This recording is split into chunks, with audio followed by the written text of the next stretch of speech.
Hey guys, welcome back to another deep dive into the kind of history that textbooks somehow manage to make boring, even though it involves the largest contiguous land empire ever created by human beings. We're talking about the Mongol Empire, and specifically, we're going to trace the political events and leaders that shaped this extraordinary chapter of world history, with a particular focus on how it all intersected with China.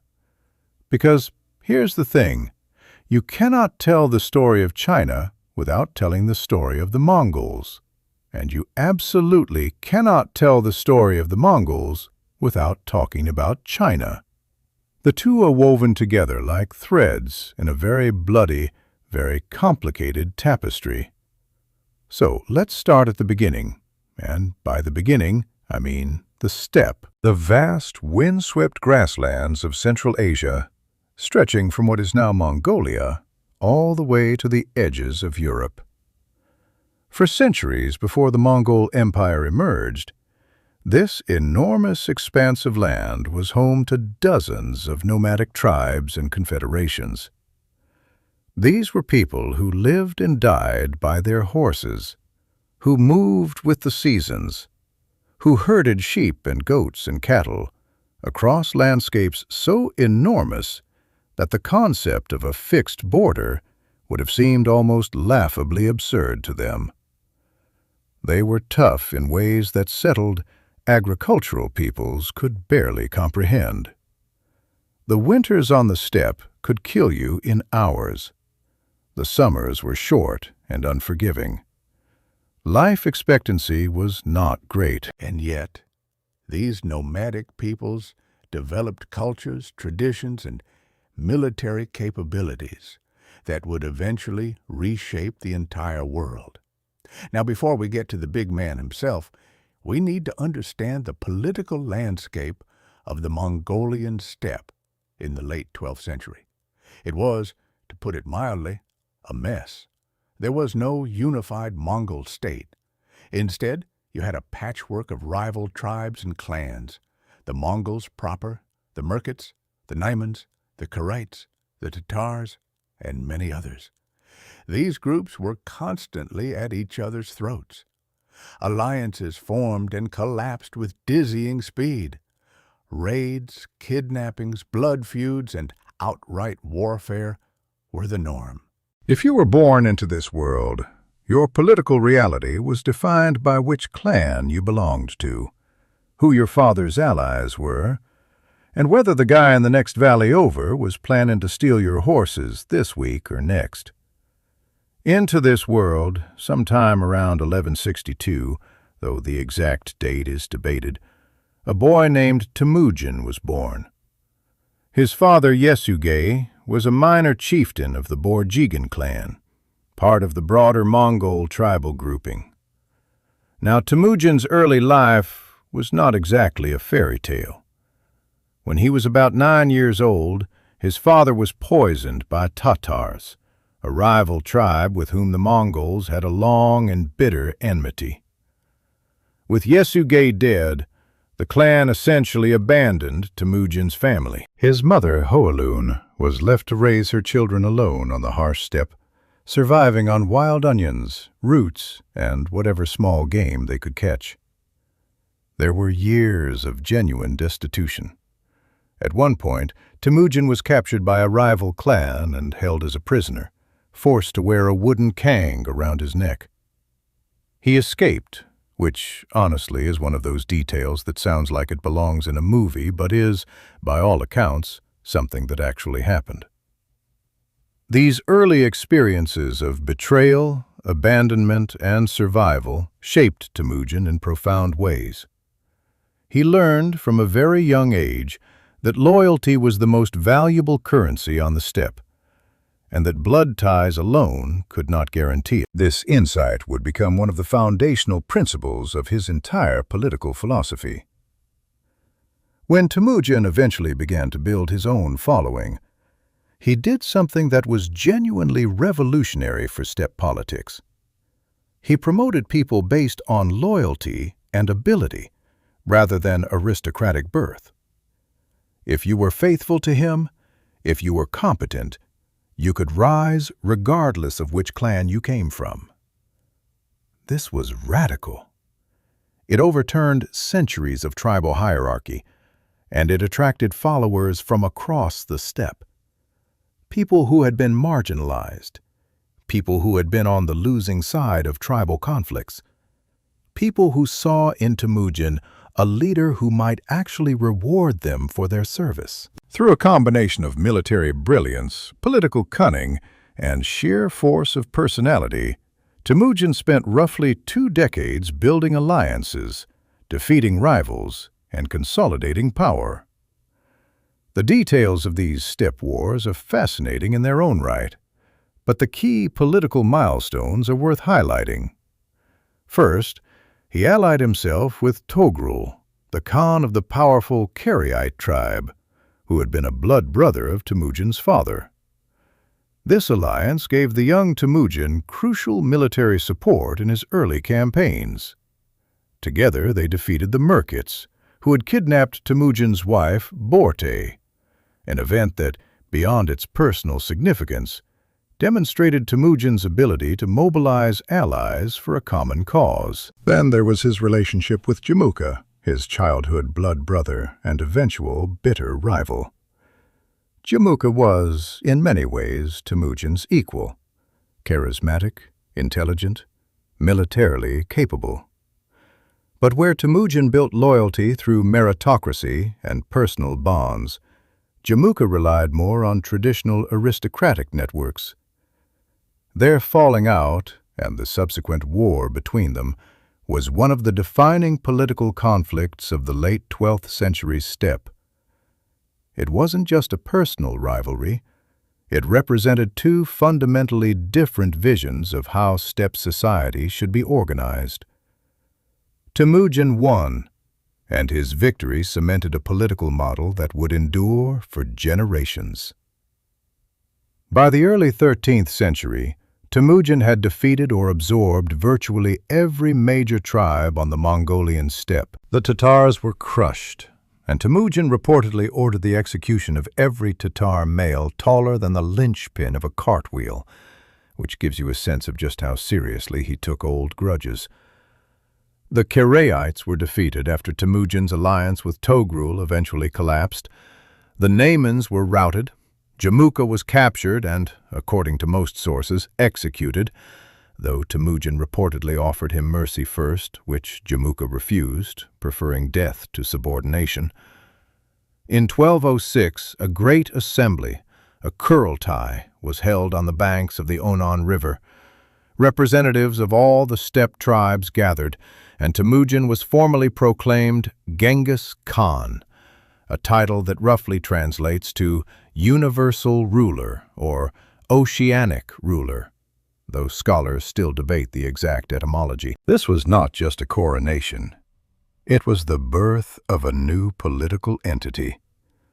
The Mongol Empire, as a unified state, came into existence at that Kurultai. And Genghis Khan immediately set about creating the institutional frameworks that would allow it to function.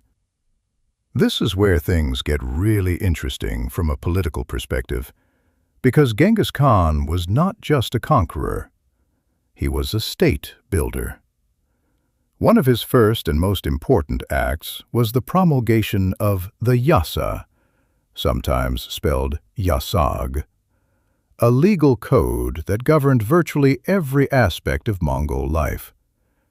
The Yasa is one of those historical documents that we know existed and was enormously influential, but which survives only in fragments and second-hand accounts, which drives historians absolutely crazy. What we do know is that it covered everything from military discipline to trade regulations to criminal law.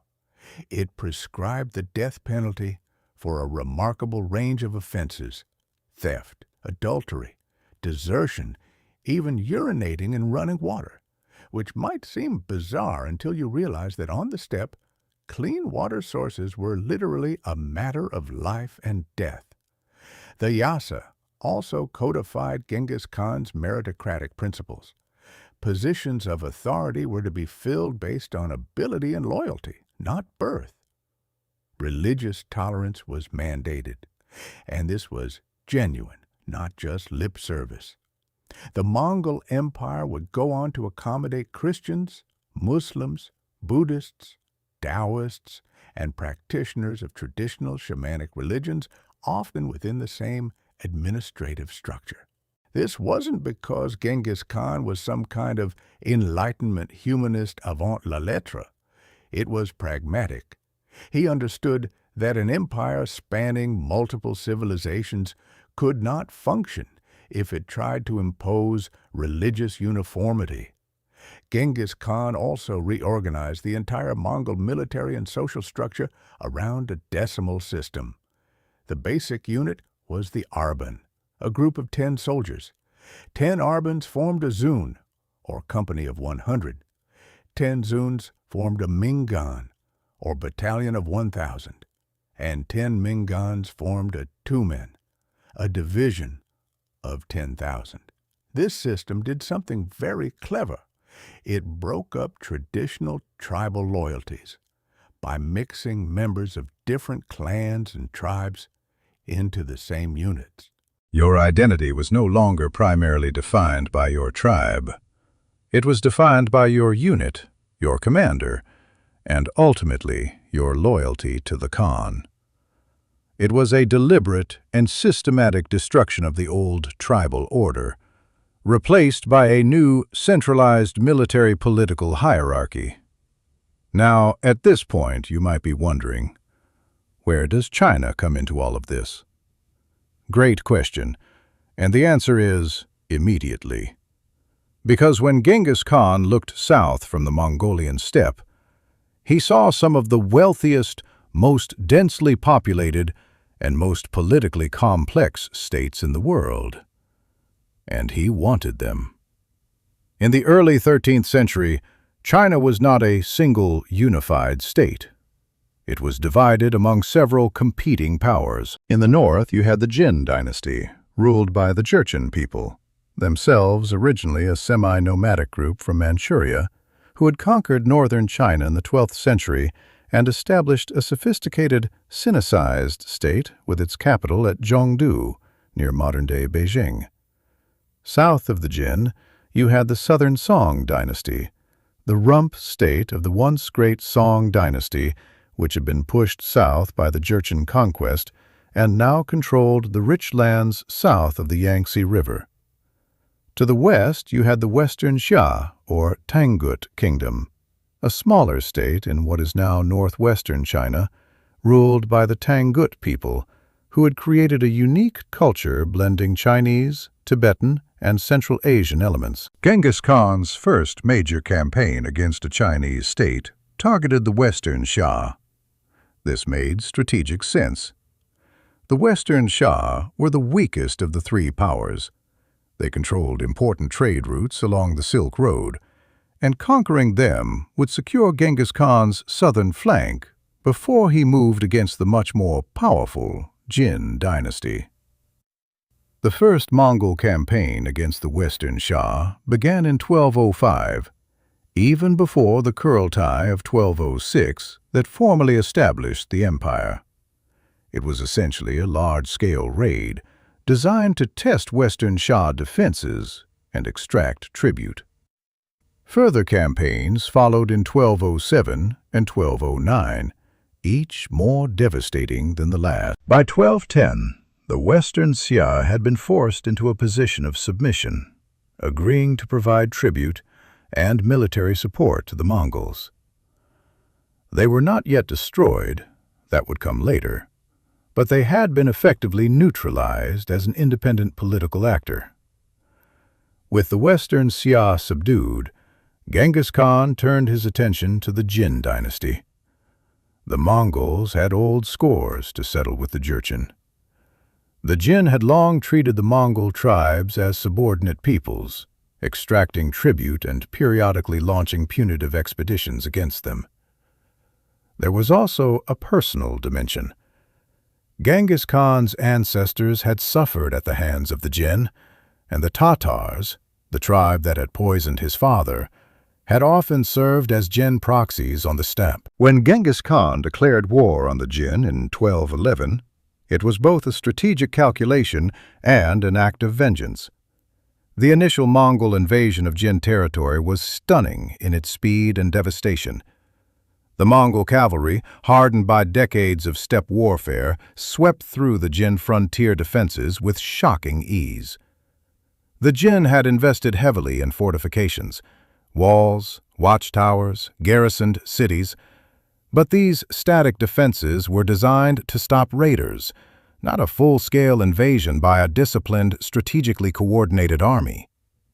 The Mongols simply went around the fortifications, or besieged and starved them into submission, or, increasingly, deployed siege engineers and techniques they had learned from captured Chinese and Central Asian specialists. The Battle of Badgermouth in 1211 was one of the decisive early engagements. A massive Jin army, reportedly numbering in the hundreds of thousands, was lured into a mountain pass and annihilated by Mongol forces. It was a catastrophic defeat for the Jin, and it opened the path to the heartland of northern China. Over the next several years, the Mongols systematically ravaged Jin territory, burning cities, destroying agricultural infrastructure, and displacing millions of people. The scale of the destruction was apocalyptic. Some Chinese sources from the period describe landscapes emptied of human life, cities reduced to rubble, rivers choked with corpses. In 1214, the Jin court, desperate for respite, offered Genghis Khan an enormous tribute: gold, silk, horses, and a Jurchen princess, in exchange for a Mongol withdrawal. Genghis Khan accepted, but the peace was short-lived. When the Jin emperor subsequently moved his capital south from Zhengdu to Kaifeng, interpreting this as a sign of continued defiance or perhaps simply seeing an opportunity, Genghis Khan ordered a renewed assault. Zhengdu fell to the Mongols in 1215 after a prolonged siege. The city was sacked and burned, and its fall sent shockwaves throughout East Asia. The most powerful state in northern China had lost its capital to the nomads from the steppe. But here's the thing that often gets lost in the narrative of conquest and destruction. Genghis Khan was simultaneously building an administrative apparatus to govern the territories he was conquering. He was not simply raising everything and moving on. He recruited Chinese advisors, most notably Yelu Chukai, a Khitan nobleman who had served the Jin Dynasty and who would become one of the most important political figures in the early Mongol Empire. Yelu Chukai understood something that many Mongol commanders did not. You could extract far more wealth from a functioning agricultural economy through taxation than you could by simply looting it once and leaving it in ruins. This argument, tax the farmers instead of killing them, might sound blindingly obvious, but it represented a fundamental shift in how the Mongols approached the governance of settled populations. Yelu Chukai became the chief architect of Mongol fiscal policy in northern China, establishing tax collection systems, promoting agriculture, and attempting to impose some degree of bureaucratic order on the chaos of conquest. This tension between destruction and administration, between the traditions of steppe warfare and the demands of governing a vast, diverse empire, would define Mongol political history for generations to come. And it was a tension that Genghis Khan himself never fully resolved. Because even as he was consolidating his hold on northern China, his attention was being drawn westward, toward Central Asia and the Islamic world, where an even more consequential series of campaigns was about to begin. But that is a story for the next part. For now, what we need to understand is that by roughly 1215 to 1220, Genghis Khan had transformed himself from the orphaned son of a minor steppe chieftain into the ruler of the largest and most powerful military state on earth. He had unified the Mongol tribes, created a new legal and military order, subdued the Western Xia, and brought the mighty Jin Dynasty to its knees. And he was just getting started. Hashtag the Mongol Empire, Political Events and Leaders, Part 2. Hashtag Westward Expansion, the Khwarezmian Catastrophe, and the Death of the Great Khan. We left Genghis Khan in roughly 1220, master of the Mongolian steppe and conqueror of much of northern China, the most powerful single individual on the planet by almost any measure you care to use. And now we need to talk about how he turned his attention westward, because the story of what happened next is one of the most extraordinary and terrible episodes in the entire history of political violence, and it reshaped the political landscape of Central Asia, Persia, and the broader Islamic world in ways that are still visible today. The target was the Khwarezmian Empire, which at the time controlled a vast territory stretching from modern-day Iran through Afghanistan, Uzbekistan, Turkmenistan, and into parts of Kazakhstan. It was ruled by Sultan Muhammad II, who styled himself as one of the great monarchs of the Islamic world, and who presided over some of the wealthiest and most culturally sophisticated cities on earth: Samarkand, Bukhara, Urgench, Nishapur, Herat. These were places of immense learning, enormous commercial activity, and deep historical significance. The Khwarezmian Empire was, on paper, an impressive state.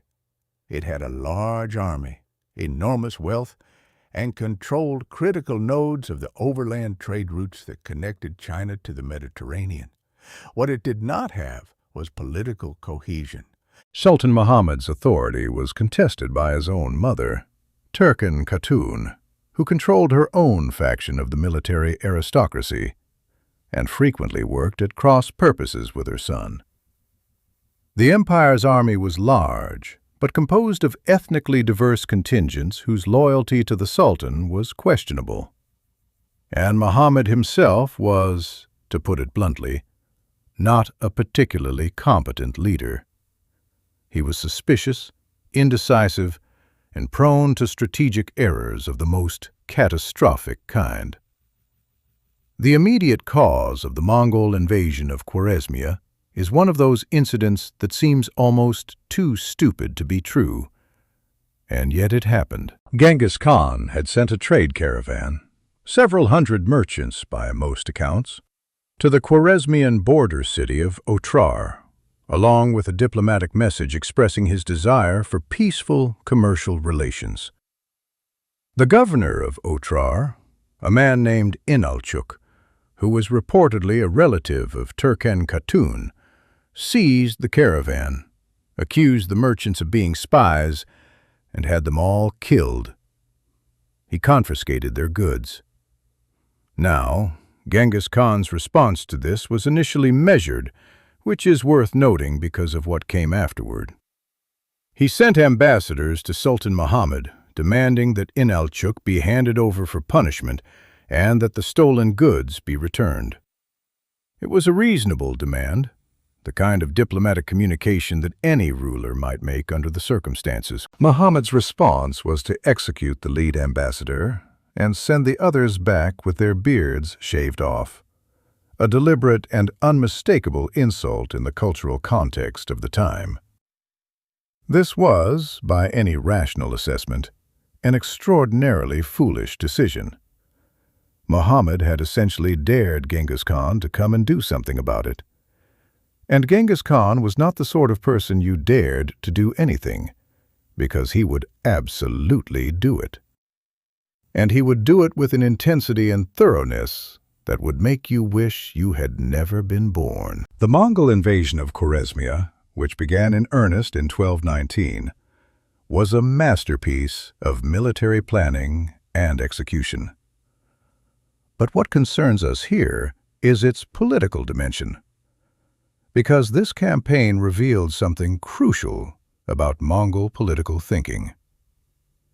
Genghis Khan did not simply want to defeat Muhammad's armies.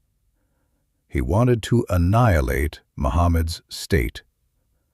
He wanted to make such a devastating example of Khwarezmia that no ruler anywhere in the world would ever again dare to harm a Mongol ambassador or merchant. The destruction was not incidental to the political objective. It was the political objective. The campaign itself was swift and apocalyptic. Genghis Khan divided his forces into multiple columns that struck simultaneously at different points across the Khwarezmian Empire, a strategy that exploited Muhammad's fundamental weakness as a commander. Muhammad, rather than concentrating his forces for a decisive battle, dispersed them among his various cities, apparently hoping that the fortifications would hold. This was a catastrophic miscalculation. The Mongols took city after city: Otrar, Bukhara, Samarkand, Urgench, Balkh, Merv, Nishapur, Herat, and at each one the pattern was broadly similar. The cities were besieged, stormed, and then subjected to systematic destruction. Skilled artisans and craftsmen were separated out and sent back to Mongolia. Everyone else was, in many cases, slaughtered. The numbers are disputed and probably exaggerated in the sources, as medieval casualty figures almost always are. But even the most conservative modern estimates suggest that the death toll was staggering. Entire cities were depopulated. Irrigation systems that had sustained agriculture for centuries were destroyed and never rebuilt. Regions that had been among the most prosperous in the world were reduced to wastelands. The Persian historian Juvayni, writing a generation later, described the destruction of Merv and Nishapur in terms that read almost like apocalyptic literature. And while he was certainly engaging in rhetorical excess, the archaeological evidence broadly supports the picture of catastrophic devastation. From a political standpoint, what mattered was that the Khwarezmian Empire simply ceased to exist as a functioning state. Sultan Muhammad fled westward, pursued by a Mongol force under the command of Jebe and Subutai, two of Genghis Khan's most brilliant generals, and eventually died on an island in the Caspian Sea in 1220 or 1221, broken and alone. His son, Jalal al-Din Mangborni, proved to be a far more capable military leader than his father and managed to inflict a rare defeat on the Mongols at the Battle of Parwan in 1221. But he was ultimately unable to reassemble his father's shattered empire and spent the rest of his life as a fugitive warrior prince, fighting rearguard actions across Afghanistan, India, and the Middle East until his death in 1231. Meanwhile, Jebe and Subutai's pursuit of Muhammad turned into one of the most remarkable military expeditions in history. After Muhammad's death, rather than turning back, they continued westward and northward on a vast reconnaissance and force that took them through the Caucasus into the territory of the Kipchak Turks and the Russian principalities, where they inflicted a devastating defeat on a combined Rus and Kipchak army at the Battle of the Kalka River in 1223. This battle had enormous political consequences that would not become fully apparent for another 15 years. But it served notice to the rulers of Eastern Europe that a new and terrifying power had appeared on the horizon. Now, we need to pause here and talk about something that was happening within the Mongol political structure itself during this period. Because the Western campaigns brought to the surface a set of dynastic tensions that would ultimately tear the empire apart. Genghis Khan had 4 sons by his primary wife, Borte: Yochi, Chagatai, Ogadai, and Tolui. The relationship between these 4 men, and particularly the tension between Jochi and Chagatai, was one of the defining features of Mongol political life during and after Genghis Khan's lifetime. The problem with Jochi was simple and devastating. There were persistent doubts about his paternity. Borte had been captured by the Merkits early in Genghis Khan's career and held for several months before being rescued. Jochi was born shortly after her rescue, and although Genghis Khan publicly acknowledged him as his son and never openly questioned his legitimacy, the suspicion that Jochi might actually be the child of a Merkit captor was an open secret in Mongol society. Chagatai, in particular, was vocally contemptuous of Jochi's claim to succession and reportedly referred to him as a Merkit bastard to his face during a family council. This dynastic tension had real political consequences. During the Khwarezmian campaign, Jochi and Chagatai were jointly assigned to the siege of Urgench, and their inability to cooperate was so severe that Genghis Khan had to intervene and place Ogadai in overall command. The incident crystallized what was already becoming apparent. Neither Jochi nor Chagatai could succeed Genghis Khan, because neither would accept the other's authority, and elevating either one would guarantee civil war. The solution, arrived at during a family council, probably held around 1222, was to designate Ogadai as Genghis Khan's successor. Ogadai was the 3rd son, which made this choice somewhat unusual in steppe tradition, but he had several qualities that recommended him. He was affable, diplomatic, and generous, traits that made him popular with the wider Mongol aristocracy. He was competent, if not brilliant, as a military commander, and crucially, he was acceptable to both Jochi and Chagatai, or at least not unacceptable enough to provoke open rebellion. The designation of Ogadai was paired with an understanding that the empire's territories would be divided among all 4 sons as appanages, semi-autonomous territories that each prince would govern while still recognizing the overall authority of the great Khan. This was the origin of what would eventually become the 4 great Khanates of the Mongol Empire: the territory of Jochi in the west, which would become the Golden Horde; the territory of Chagatai in Central Asia; the territory of Ogadai in the Mongolian heartland and northern China; and the territory of Tolui, the youngest son, who by Mongol tradition received the family's original homeland. At the time, this arrangement was presented as a pragmatic accommodation, a way of managing dynastic competition while maintaining imperial unity. In the long run, it was the mechanism that would fragment the empire into competing successor states.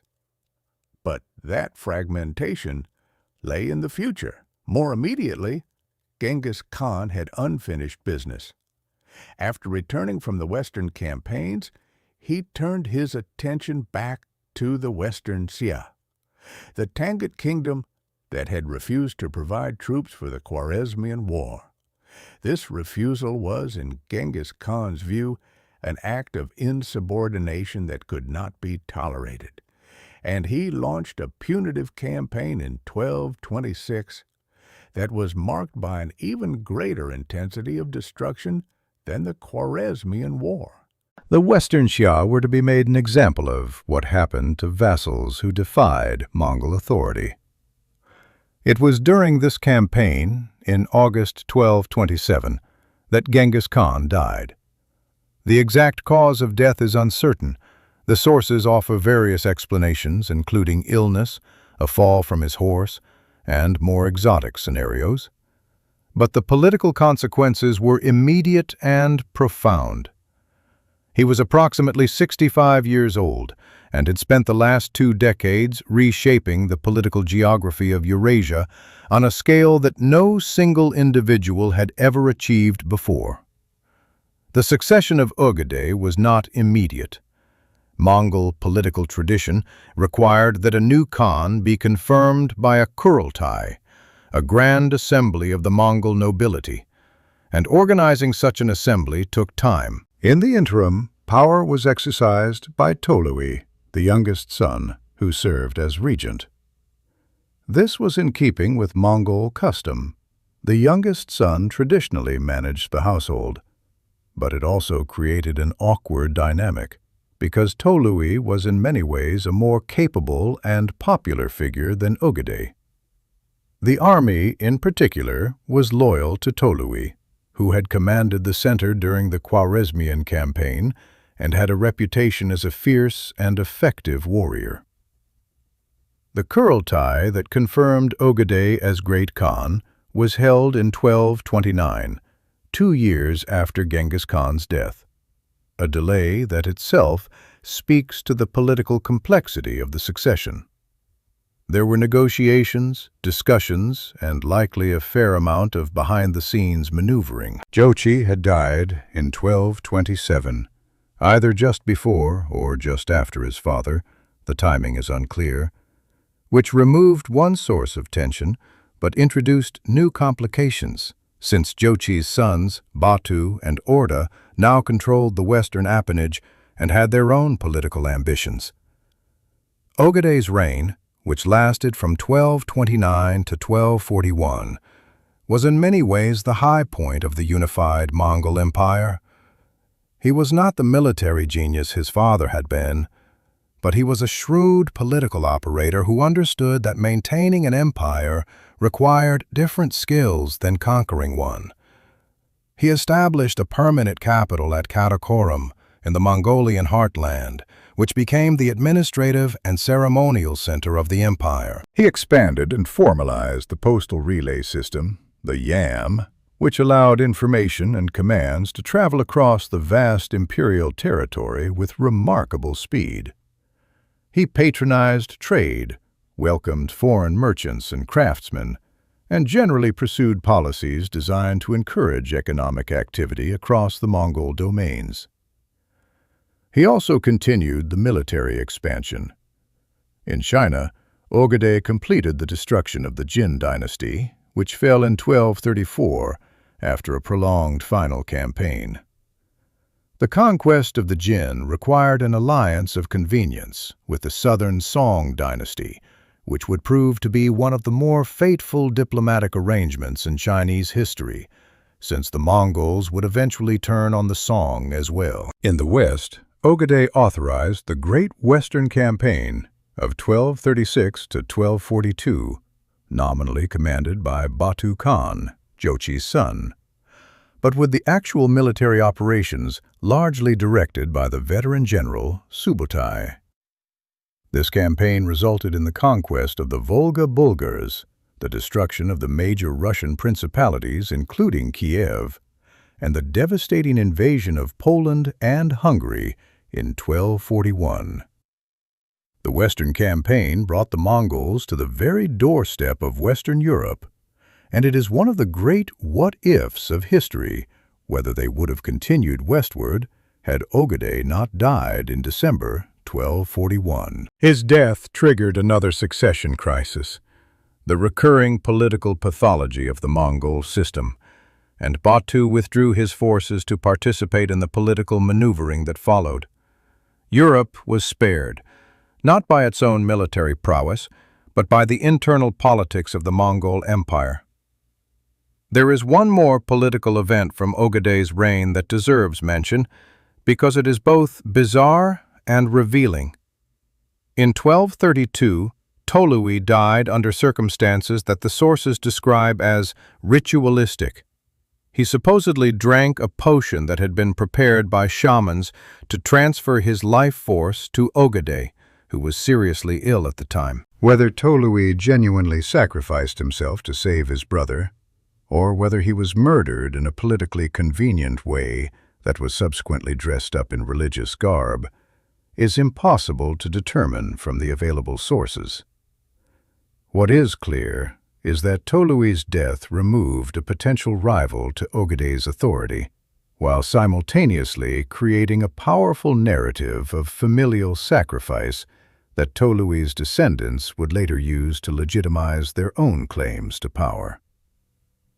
Tolui's wife, Sorgatani Beki, one of the most politically astute women in Mongol history, would spend the next 2 decades carefully positioning her sons for the succession, and it was her patient, methodical political work that would ultimately determine the future direction of the empire. But that is a story for the next part. What matters here is that by the time of Ogedei's death in 1241, the Mongol Empire stretched from Korea to Hungary, from Siberia to the Persian Gulf. It was the largest contiguous land empire in human history, and it was about to enter a period of internal crisis that would test whether the political institutions Genghis Khan had created could survive the ambitions of his descendants. Hashtag the Mongol Empire. Political Events and Leaders, Part 3 out of 5. Ogedei Khan died in December 1241, and the empire he left behind immediately demonstrated the fundamental weakness of the Mongol political system. There was no clear automatic mechanism for succession. Genghis Khan had designated Ogedei as his heir, but Ogedei had been less decisive about his own successor. He had initially favored his grandson Shireman, but at various points had also spoken approvingly of his son Kochu, who died before him. The result was exactly the kind of succession vacuum that invited competition among the branches of the Genghisid family. The person who stepped into this vacuum was Ogedei's widow, Toragain Khatun. Under Mongol custom, a deceased Khan's wife could serve as regent until a new Khan was formally elected at a Kurultai, and Toragain used this authority with remarkable assertiveness. She held the regency from 1241 to 1246, a period of nearly 5 years during which she systematically dismantled the administrative apparatus that Ogedei had built and replaced key officials with her own loyalists. Ogedei's trusted minister, Mahmud Yalavach, was removed from his position overseeing the administration of northern China. Chinchai, who had served as a senior chancellor under both Genghis Khan and Ogedei, was marginalized. In their place, Toragain elevated figures whose primary qualification was personal loyalty to her. Most notably, a woman named Fatima, who became her closest advisor, and who was widely resented by the Mongol aristocracy. Toragain's goal was straightforward. She wanted to ensure that her son, Guyuk, would be elected as the next great Khan. This was not a foregone conclusion. Guyuk had quarreled publicly with Batu Khan during the European campaign, and the relationship between the houses of Ogedei and Jochi was badly strained. Batu, as the senior prince of the blood and ruler of the westernmost territories, had significant influence over the succession process, and he was in no hurry to see Guyuk elevated. For several years, Batu simply refused to attend the Kurultai, using various excuses about his health and the distance involved, effectively preventing the assembly from achieving the quorum of senior princes needed to legitimize the election. Eventually, however, Toragain's political maneuvering prevailed. The Kurultai was convened in the summer of 1246 near the Mongol capital at Karakorum, and Guyuk was formally elected Great Khan. The ceremony was attended by an extraordinary array of foreign dignitaries and envoys, including the Franciscan friar John of Plano Carpini, sent by Pope Innocent IV, whose detailed account provides one of the most valuable European descriptions of the Mongol court. Plano Carpini described the enormous tent pavilions, the vast quantities of food and drink consumed, the elaborate protocols of submission that tributary rulers were required to perform. He also noted the underlying tensions. The election had the appearance of unity, but the fractures were visible to anyone paying attention. Guyuk's reign as Great Khan lasted barely 2 years, from 1246 to 1248, but it was consequential in ways that accelerated the empire's internal divisions. Guyuk reversed many of his mother's appointments and had Fatima executed, reportedly by having her body cavities sewn shut and the body thrown into a river, a punishment that reflected the particular cruelty the Mongols reserved for those they considered to have exercised illegitimate influence. He restored some of the administrators his mother had dismissed and attempted to reassert centralized control over the empire's far-flung territories. But the dominant political reality of his short reign was his escalating confrontation with Batu Khan. The animosity between Guyuk and Batu was both personal and structural. Personally, the two men despised each other, dating back to their public argument during the European campaign, when Batu had accused Guyuk of cowardice, and Guyuk had responded with insults about Batu's authority. Structurally, the issue was about the degree of autonomy the regional khanates could exercise. Batu had established himself as the effective ruler of the Western Steppe and had no intention of submitting to Guyuk's authority in any meaningful way. In 1248, Guyuk assembled his army and began marching westward, ostensibly to inspect his territories in the region near modern-day Xinjiang, but widely understood to be preparing a military confrontation with Batu. It was at this point that Sorgatani Beki, the widow of Tului and mother of Monk, Kublai, Hulagu, and Arik Boka, made one of the most consequential political interventions in the empire's history. She sent a secret message to Batu, warning him of Guyuk's approach and apparent hostile intentions. This act of strategic betrayal cemented an alliance between the houses of Tului and Jochi that would reshape the entire empire. Before any confrontation could take place, Guyuk died in April 1248, probably from the combined effects of alcoholism and the chronic illnesses that plagued the Genghisid line. His death at such a politically charged moment inevitably generated rumors of poisoning, though no definitive evidence supports this. The empire was again without a Khan, and again a widow stepped into the breach. Guyuk's wife, Oghul Kaimish, assumed the regency, but she was no Turagain. She lacked her mother-in-law's political cunning and her capacity for ruthless action. The real political initiative now lay with the alliance between Batu and Sorgatani Beki, and they used it to achieve something that Genghis Khan had never intended: the transfer of the Great Khanate from the house of Ogadei to the house of Tului. Sorgatani Beki is one of those figures in history whose importance is inversely proportional to her fame. An Nestorian Christian of the Karayat tribe, she had been married to Tului as part of the political alliances that Genghis Khan forged with conquered peoples. After Tolui's death in 1232, she had refused offers of remarriage, including one from Guyuk, that would have absorbed her household into another branch of the family. Instead, she maintained her independence and devoted herself to a decades-long project of preparing her sons for power. She ensured they received education in multiple languages and administrative traditions.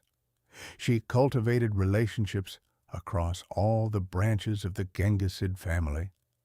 She patronized religious institutions of every faith, Buddhism, Christianity, Islam, and Mongol shamanism, ensuring that no religious community had reason to oppose her family.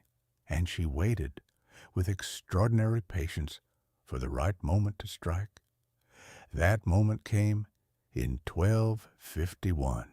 With Batu's crucial support, a Kurultai was convened that elected Munka, the eldest son of Tolui and Sorgagtani Beki, as the new great Khan. This was a revolutionary act. The houses of Ogadai and Chagatai had expected the great Khanate to alternate between their lines, and Munka's election was, from their perspective, a usurpation. The Ogadide and Chagatai princes attempted a counter-coup, reportedly planning to arrive at Munka's inauguration ceremony with hidden weapons and assassinate him. The plot was discovered, and Munka's response established the tone of his reign. He launched a thorough purge of his political opponents. Princes of the houses of Ogadai and Chagatai were arrested, tried by Mongol judicial procedures, and executed. Oghul Kaimish was stripped naked, wrapped in felt, and drowned.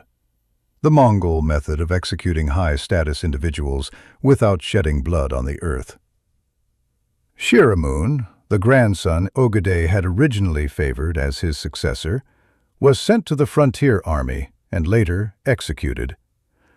Dozens of lesser nobles and their followers were killed. The Purge of 1251 to 1252 was the first open civil conflict within the Genghisid family, and it permanently destroyed the fiction of unity that had held since Genghis Khan's conquests. The houses of Ogadai and Chagatai never forgave or forgot, and their resentment would fuel decades of subsequent warfare. But in the short term, Monka's ruthlessness achieved its purpose. He consolidated power more thoroughly than any Khan since Genghis himself. Monka was, by most accounts, the most capable of the second-generation great Khans. He was personally austere by Mongol royal standards, avoiding the alcoholic excess that killed so many of his relatives, and he governed with a combination of military vigor and administrative competence that recalled his grandfather. He immediately set about addressing the empire's growing fiscal and administrative disorder.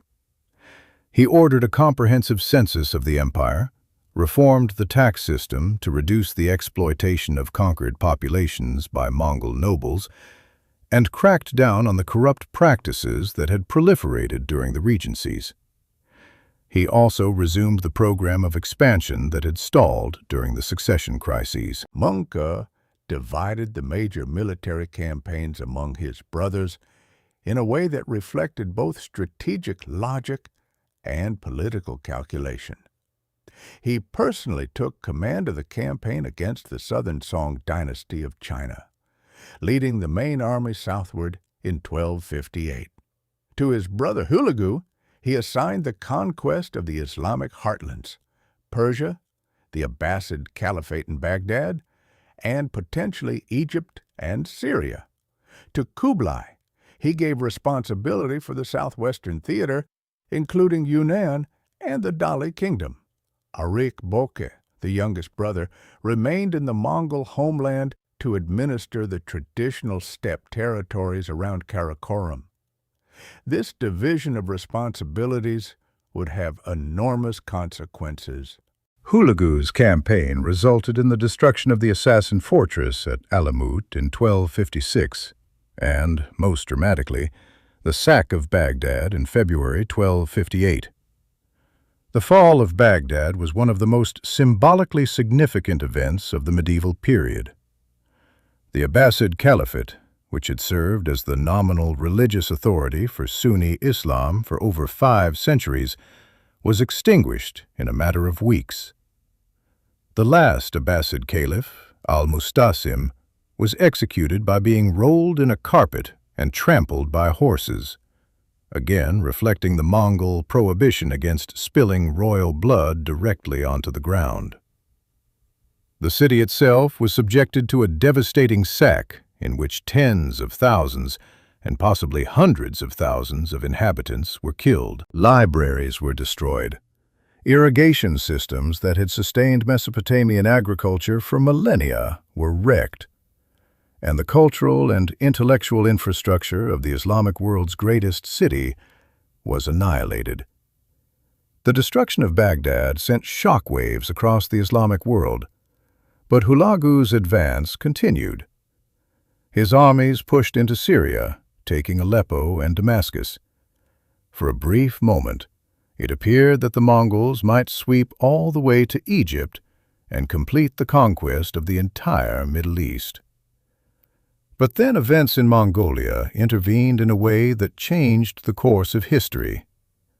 In August 1259, Genghis Khan died while campaigning against the southern Song. The cause was likely dysentery, though some sources suggest a wound received during the siege of the fortress of Diaoyu in Sichuan. His death triggered precisely the kind of succession crisis that had become the recurring nightmare of Mongol politics.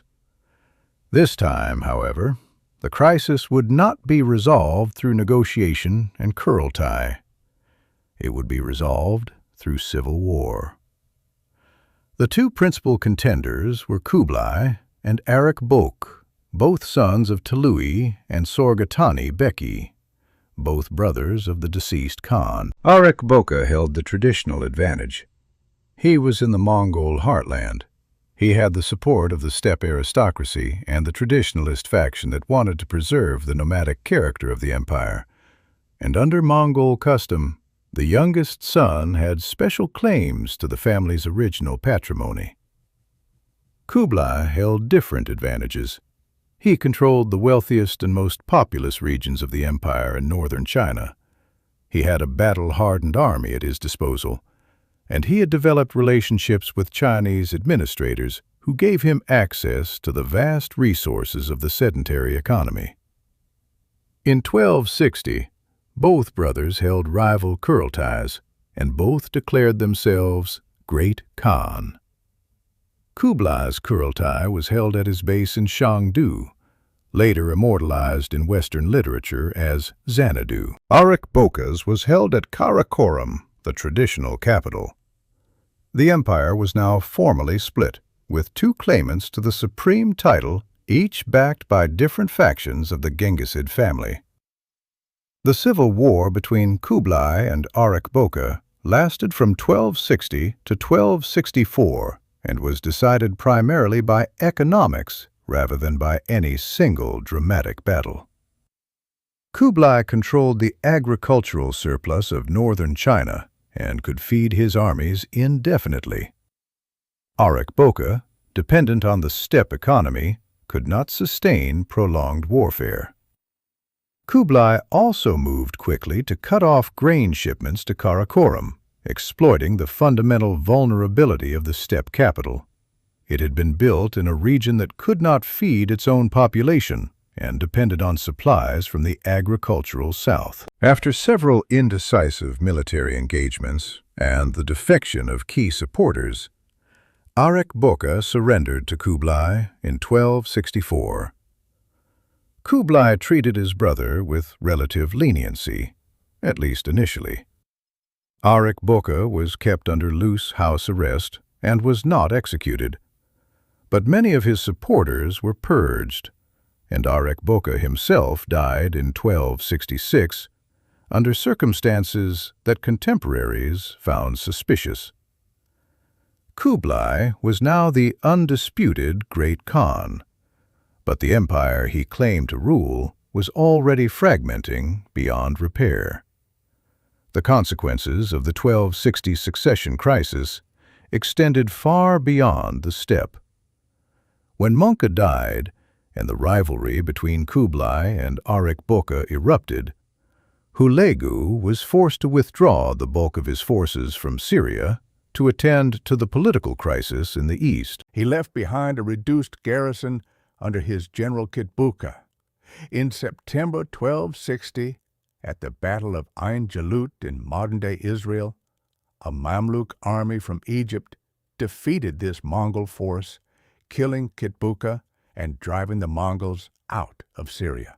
Ain Jalut has often been portrayed as one of history's decisive battles, the moment when the Mongol tide of conquest was finally turned back. The reality is more complicated. Hulegu had already withdrawn his main army, and the force at Ain Jalut was relatively small, but the battle did establish a permanent frontier between the Mongol realm in Persia and the Mamluk Sultanate in Egypt and Syria, and it demonstrated that the Mongols were not invincible. More importantly, the succession crisis formalized the division of the empire into effectively independent khanates. The Chagatai Khanate in Central Asia and the Golden Horde under the Jochid line had already been operating with substantial autonomy, but now they began pursuing policies that were openly at odds with the Great Khan. The houses of Ogadai and Chagatai, still nursing their grievances from the purge of 1251, allied with Arik Boka during the Civil War and remained hostile to Kublai afterward. The Golden Horde, despite the historical alliance between the houses of Yochi and Tolui, found itself in increasing conflict with Hulagu's realm in Persia, partly over territorial disputes in the Caucasus, and partly because the Golden Horde had developed close relations with the Mamluk Sultanate, which was Hulagu's primary enemy. The Mongol Empire, in other words, was ceasing to be an empire in any meaningful political sense and becoming instead a family of related but independent and often hostile states. Kublai Khan still claimed the title of Great Khan and nominal supremacy over all the branches, but this claim was increasingly theoretical. The real question now was what kind of state Kublai would build in the territories he actually controlled, and what his relationship to China, the vast civilization at the core of his realm, would ultimately look like. The Mongol Empire, Political Events and Leaders, Part 4, Kublai Khan and the Yuan Dynasty. Kublai Khan's project of building a Chinese-style dynasty was one of the most ambitious experiments in political synthesis that the medieval world produced. He was attempting something that no previous steppe conqueror had managed to accomplish on this scale: to transform a nomadic military elite into the ruling class of a settled agrarian empire, to govern tens of millions of Chinese subjects through institutions they would recognize as legitimate, while simultaneously maintaining the distinct identity and military superiority of the Mongol aristocracy that had conquered them. The tensions inherent in this project would define Kublai's long reign and ultimately shape the fate of the dynasty he founded. The establishment of the Yuan dynasty is conventionally dated to 1271, when Kublai formally adopted a Chinese dynastic name for his regime, drawing the term Yuan from the Book of Changes, one of the ancient Confucian classics. The choice was itself a political statement. By selecting a name with deep roots in Chinese philosophical tradition, Kublai was signaling that he intended his dynasty to take its place in the long succession of legitimate Chinese ruling houses, not as a foreign occupation, but as a proper dynasty, holding the mandate of heaven. This claim was reinforced by the compilation of official histories for the preceding Liao, Jin, and Song dynasties, a traditional act of legitimation by which a new dynasty demonstrated that it had inherited sovereignty from its predecessors. But the reality of Yuan governance was considerably more complicated than this tidy narrative of dynastic succession suggested. Kublai constructed a hybrid administrative system that drew on Chinese, Central Asian, and Mongol traditions simultaneously. At the top of the government stood the Central Secretariat, a body modeled on Chinese precedent that handled most routine administration. Below it, the empire was divided into provinces, each governed by a branch secretariat, creating a system of provincial administration that would actually outlast the Yuan dynasty itself and continue in modified form under the Ming and Qing. This was a genuine and lasting Mongol contribution to Chinese governance, replacing the older and more fragmented administrative geography that had characterized previous dynasties. Yet within this apparently Chinese framework, Kublai embedded structures and practices that served specifically Mongol interests. The most important of these was the system of ethnic hierarchy that divided the population of the Yuan realm into 4 ranked categories. At the top were the Mongols themselves. Below them came a category known as the Semurin, or miscellaneous peoples, which included Central Asians, Persians, Turks, and even some Europeans, essentially anyone from the western regions of the Mongol Empire who had entered Kublai's service. Third came the northern Chinese and other peoples who had been subjects of the Jin Dynasty, many of whom had been under Mongol rule for decades. At the bottom were the southern Chinese, the former subjects of the Song Dynasty, who were the most recently conquered and the most numerous group in the empire. This hierarchy was not merely symbolic. It determined access to government positions, legal privileges, and social status. The civil service examination system, which had been the primary avenue of social mobility and elite recruitment in China for centuries, was initially suspended under Mongol rule. When Kublai's successors eventually reinstated it in 1315, the examinations were structured to ensure that Mongols and Semurin faced easier tests and received a disproportionate share of the positions. In the legal system, Mongols who committed crimes against Chinese subjects received lighter punishments than Chinese who offended against Mongols. The message was clear. The Yuan might govern through Chinese institutions, but it would not treat its subjects equally. Kublai's capital itself embodied this duality. He built a magnificent new city called Dadu on the site of modern Beijing, which became the primary seat of Yuan government.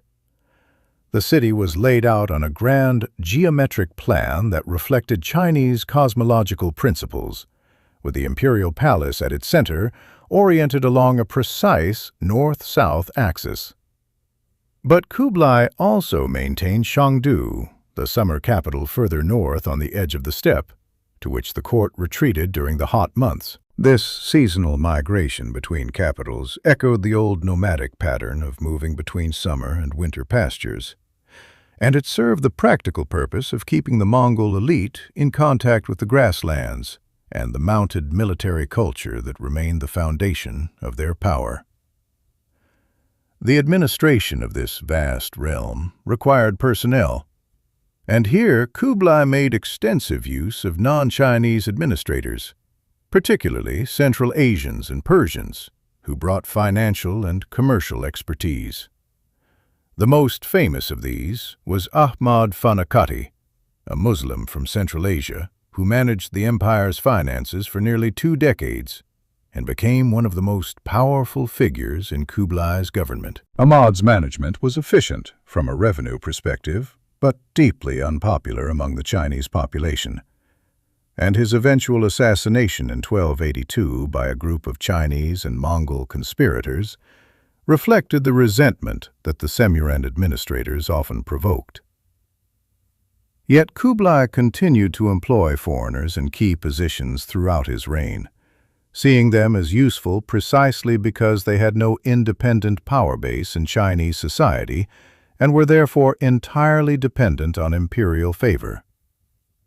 This was also the context in which the Venetian merchant Marco Polo claimed to have served Kublai Khan in various administrative capacities during the 1270s and 1280s. Whether or not the specific details of Polo's account are reliable, and scholars have debated this for centuries, the general picture he painted of a cosmopolitan court employing people of diverse origins was entirely consistent with what other sources tell us about Yuan governance. Kublai's court was genuinely international, hosting not only Central Asian administrators, but also Tibetan Buddhist monks, Nestorian Christian clergy, Muslim scholars, and visitors from across the connected Mongol world.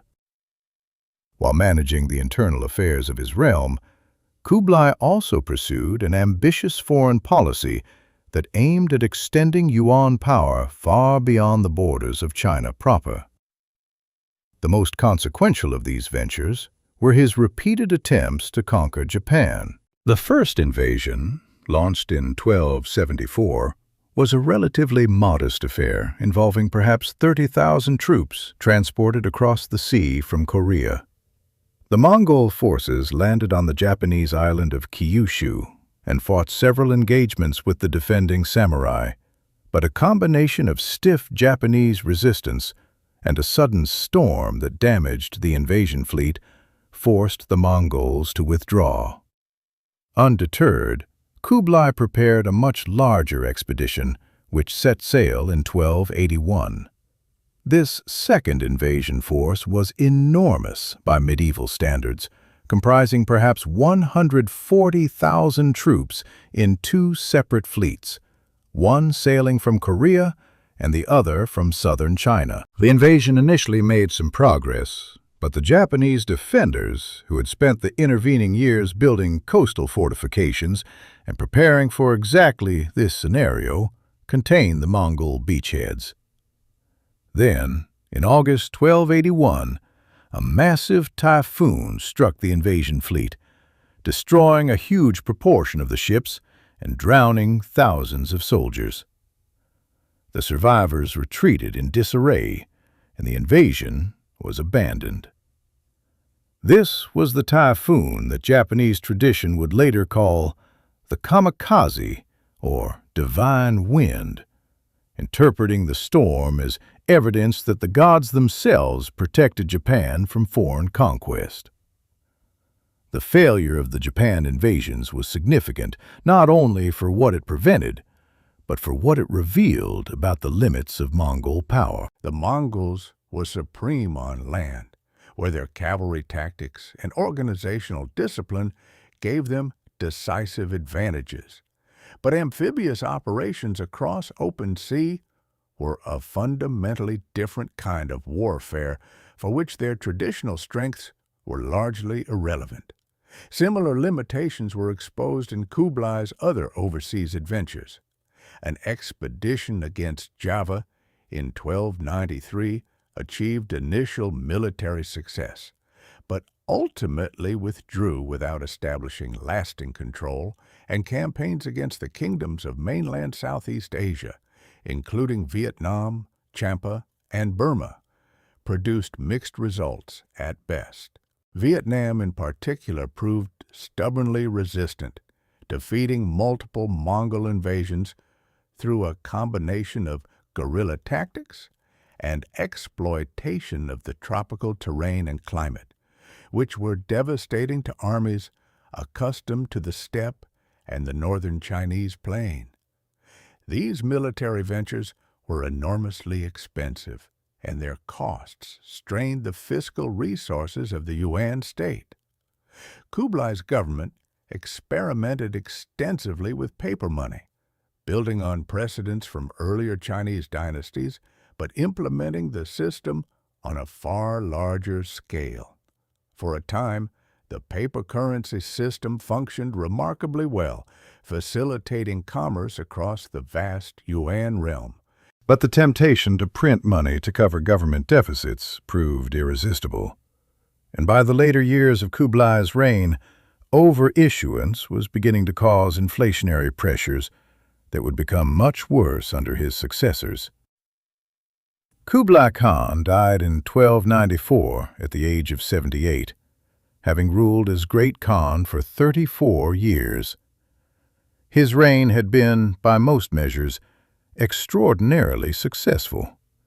He had completed the conquest of China, built a functioning administrative state, presided over a period of remarkable commercial and cultural exchange, and maintained at least the pretense of supremacy over the broader Mongol world. But he had also exhausted himself and his treasury in costly military adventures that achieved little.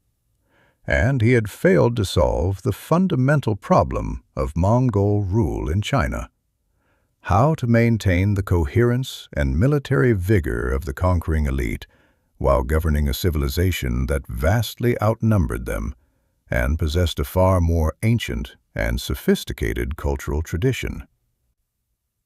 The successors of Kublai Khan proved far less capable of managing these tensions.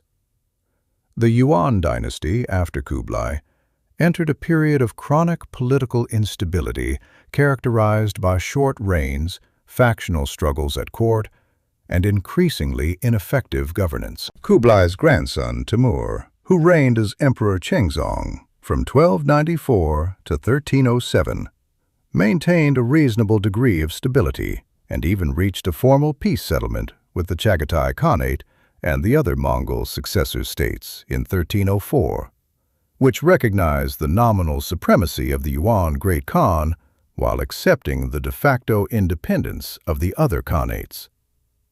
But after Timur's death without an heir, the dynasty was plunged into a succession crisis that became a recurring pattern. Between 1307 and 1333, the Yuan throne changed hands repeatedly, with emperors succeeding one another in rapid and often violent succession. Factions within the Mongol aristocracy competed for control of the throne, sometimes deposing and even assassinating emperors to install their preferred candidates. The reigns of Wuzong, Renzong, Yingzong, and their immediate successors form a dizzying sequence of coups, counter-coups, and palace intrigues that steadily eroded the effectiveness and prestige of the central government. During the reign of Yingzong, the emperor's ambitious reform program, which included an attempt to reassert imperial authority and curtail the power of the aristocratic factions, ended abruptly with his assassination in 1323, barely 5 years into his reign. Meanwhile, the problems facing the Yuan state were multiplying. The paper currency continued to lose value as successive governments printed more money to cover their expenses. The system of ethnic hierarchy, which had always generated resentment among the Chinese population, became increasingly difficult to maintain as the Mongol elite itself began to fracture along factional lines. Natural disasters, including devastating floods along the Yellow River, compounded the general misery and fed popular discontent. The government's response to the Yellow River flooding, which involved conscripting hundreds of thousands of laborers for massive dredging and diking projects, proved to be a fateful decision that brought together large numbers of desperate and angry men under conditions that were ripe for organized rebellion. The last Yuan emperor, Togon Timur, who ascended the throne in 1333 at the age of 13, would reign for 35 years, making him the longest reigning Yuan emperor after Kublai himself. But length of reign did not translate into effective governance. Togon Timur's early years were dominated by the powerful Chancellor Bayan, who pursued a hardline policy of Mongol supremacy, at one point proposing to exterminate everyone in China bearing the 5 most common Chinese surnames, a plan so lunatic that even his fellow Mongol aristocrats rejected it. Bayan was eventually overthrown in 1340 by his own nephew, Togto, who attempted a more moderate course, reinstating the civil service examinations and undertaking the ambitious Yellow River Conservancy projects. But Tokto himself fell from power in 1355, dismissed by the emperor at a moment when his leadership was desperately needed. By then, the Yuan dynasty was already in its death throes. The great wave of Chinese popular rebellions that would ultimately destroy Mongol rule had begun in earnest in the 1350s. The most important of these movements was associated with the Red Turban Rebels, a loosely organized collection of groups inspired by millenarian Buddhist and Manichaean beliefs, who saw themselves as restoring the old Song dynasty and expelling the foreign conquerors. The rebellions were concentrated in southern China, the region that had always been least reconciled to Mongol rule, and they rapidly grew to encompass millions of participants. Among the leaders who emerged from this chaotic period of rebellion and civil war, the one who would ultimately prevail was Zhu Yuanzhang, a man of remarkably humble origins who rose from orphaned peasant and Buddhist novice to become the founder of the Ming dynasty. Zhu joined the Red Turban movement in the early 1350s and gradually built a power base in the Yangtze River Valley, proving himself both a capable military commander and a shrewd political operator. By the mid-1360s, he had eliminated his major rivals among the rebel leaders and controlled much of southern China. In 1368, Zhu Yuanzhang proclaimed the founding of the Ming dynasty and sent his armies north to capture Dadu. Togun Timur, rather than face a siege, fled the capital and retreated to the Mongolian steppe, where he died 2 years later. The Yuan dynasty in China was over, though Togun Timur's descendants continued to rule a remnant state on the steppe that Chinese sources called the Northern Yuan, maintaining the claim to legitimate succession from Genghis Khan for many years afterward. The fall of the Yuan was not simply a story of Chinese resistance to foreign rule, though that element was certainly present. It was also a consequence of the internal contradictions of the Mongol imperial project in China. The Yuan had never fully resolved the tension between governing China through Chinese institutions and maintaining Mongol distinctiveness and supremacy. The ethnic hierarchy alienated the vast majority of the population. The reliance on non-Chinese administrators, while pragmatically useful, prevented the development of the kind of broad-based bureaucratic legitimacy that other Chinese dynasties had cultivated. And the chronic factional struggles within the Mongol aristocracy ensured that when crises came, the government was too divided to respond effectively. Yet the Yuan dynasty left enduring legacies that long outlasted Mongol rule. The provincial system of administration that the Mongols established became a permanent feature of Chinese governance. The capital at Beijing, which Kublai had built as Dadu, would remain the capital of China under both the Ming and Qing dynasties and into the modern era.